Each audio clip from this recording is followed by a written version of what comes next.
हमारे पुराने जिलाध्यक्ष डॉक्टर नांदल भाई, एक बार चुप रहो। सारे पंचायत मेरे साथी और बिछड़ी गांव के सम्मानित बुजुर्ग और आसपास के गांव से आए हुए सारे मेरे साथियों, एक सेकंड होल्ड करो। देखिए किस तरह से 2-3 महीने में इस हल्के के जितने काम मंजूर हुए हैं, जितने प्रोजेक्ट मंजूर हुए हैं, इतने शायद ही कभी हुए हों।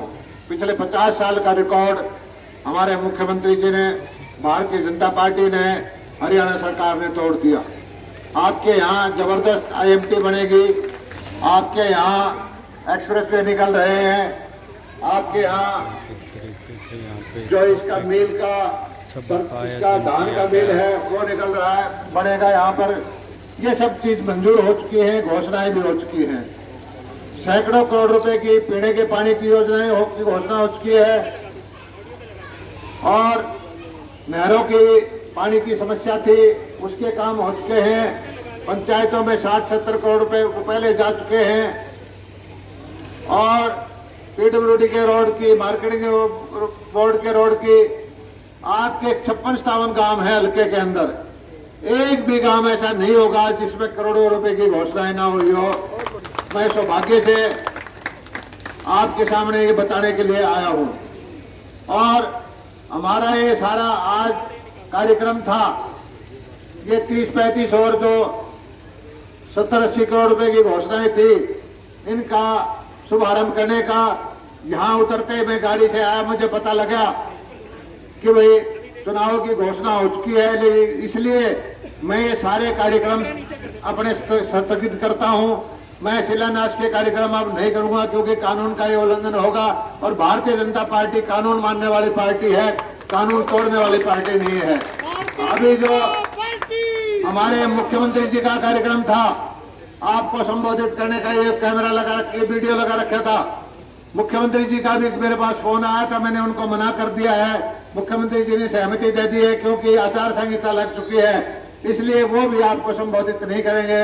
मैं तो एक चीज कहता हूं, लोगों खूब सोचो, खूब विचारो और खूब फैसला करो कि बड़ौदा का भला किस चीज में है, गांव बिछपड़ी का भला किस चीज में है, गोहाना का भला किस चीज में है। छोटी सी बात मैं आपको कह के लंबा चौड़ा भाषण नहीं दूंगा। आज से 30-40 साल पहले गुड़गांव में एक फैक्ट्री लगी थी मारुति की। गुड़गांव गोहाना से छोटा था, माता होती थी तारामती भी कोई बाल उतरवाने जाता होगा। और गांव से धीरे धीरे 30 साल में देखो गुड़गांव एक अंतर्राष्ट्रीय शहर बन गया, विश्व स्तरीय शहर बन गया।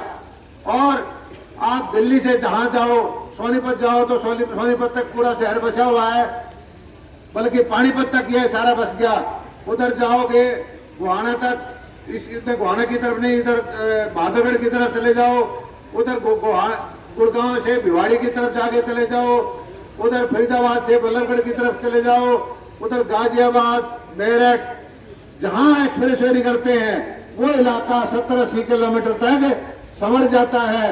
जमीनों के जो 10-20 लाख रुपए एकड़ वाली जमीन करोड़ों रुपए की हो जाती है। विकास की गंगा बहती है। दिल्ली का उद्योगपति आके अपने कारखाने लगाते हैं। तो पिछले 6-8 महीने के अंदर जो आपका जो सड़कें मंजूर हुई हैं, एक्सप्रेसवे मंजूर हुए हैं, मुझे पूरा भरोसा है कि आने वाले 10-15 साल के अंदर गोहाना भी वैसा ही होगा जैसे गुड़गांव है, गोहाना भी वैसा ही होगा जैसे फरीदाबाद है। पानीपत और शहर के मुकाबले, पानीपत और सोनीपत के मुकाबले का होगा।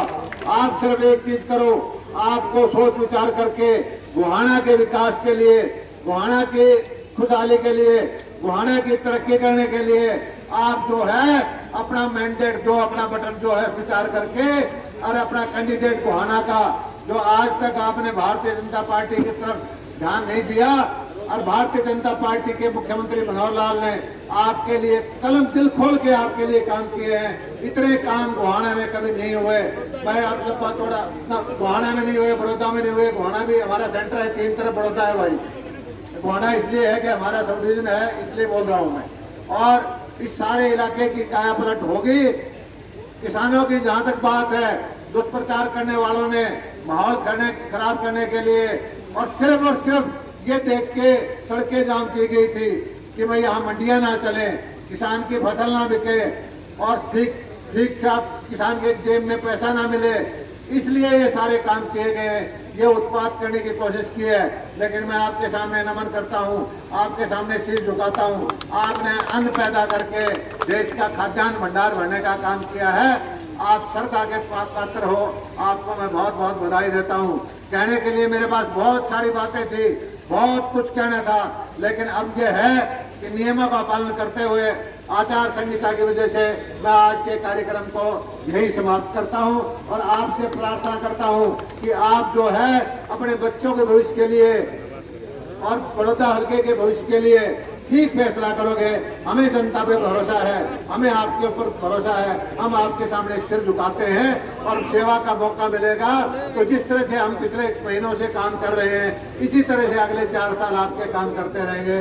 धन्यवाद। जय हिंद।